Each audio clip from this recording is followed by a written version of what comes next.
Hello friends, I'm Varun Vohra and welcome to my channel IT with Varun to master the fundamentals. Friends, as we are making progress on our ITGC journey, I got a few requests related to how to perform completeness and accuracy check, which is an integral part of any sort of ITGC testing across any ITGC category and their underlying control areas, which I've covered briefly in all my videos, but I think based on the nature of the question, I decided to cover it in this separate video today, as many of you will benefit from this, and it is really important to understand this concept for any risk, security, compliance, or audit assessment.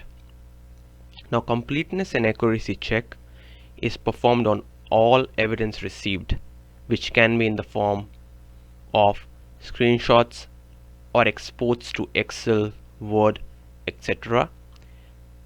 The tricky part is, how can you verify that the evidence is complete and accurate? When you talk about this evidence, screenshots or export to Excel, Word, we will be getting this evidence across from any kind of system. It can be application, server, database, or any other system. When we talk about how to verify the completeness and accuracy, for simplicity, I have created two buckets here. We have a couple of options. One is, if you do not have an IT background or enough experience as a risk, audit, or compliance professional, the best option is to sit alongside the technical teams to see how the evidence is getting generated firsthand, and then verify its completeness and accuracy on the go through your discussions with the technical teams. This is a very reliable and common method for completeness and accuracy check. So that's this.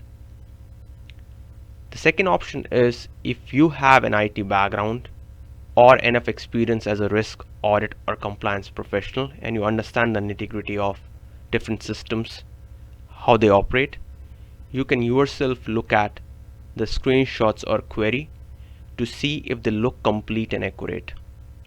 Let's understand this through a couple of examples.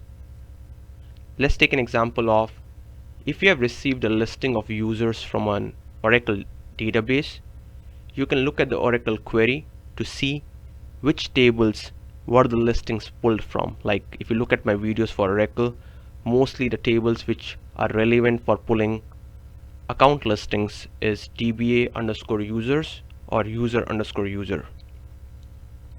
You can also look at what kind of parameters were used in the query and what was the output in terms of the number of rows or records. So if you have experience in how the Oracle database works, it's very easy to look at the query and then see if it's complete or not. So you can yourself perform the completeness and accuracy check for the example we took. Another example is, if you have received a listing of users from a Windows server and you know how the Windows server works, you can verify if the screenshots or export covered all accounts within the local users and groups or not, because the way it's pulled is, you have to go to the computer management piece. Under that you'll have different folders. You focus on the local users and groups, and within them you have different accounts for the server. It can be exported to an Excel, it can be given to you in the form of a screenshot, but these are the vital steps. So the bottom line is, if you understand the environment and you're very confident that by looking at the query you will be able to simply evaluate if the evidence is complete or not, this option works for you.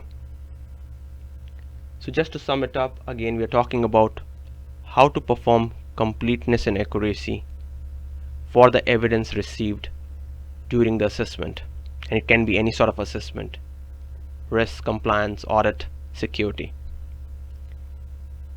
A very common method is sitting besides the technical teams to see how the evidence is being generated, and then have your discussions on the go with the technical teams. A very common method for completeness and accuracy check. Another method is, again, if you have sufficient experience with systems, you know exactly how they work. Along with that, you have an IT background as well, in case there is complexity in certain environments.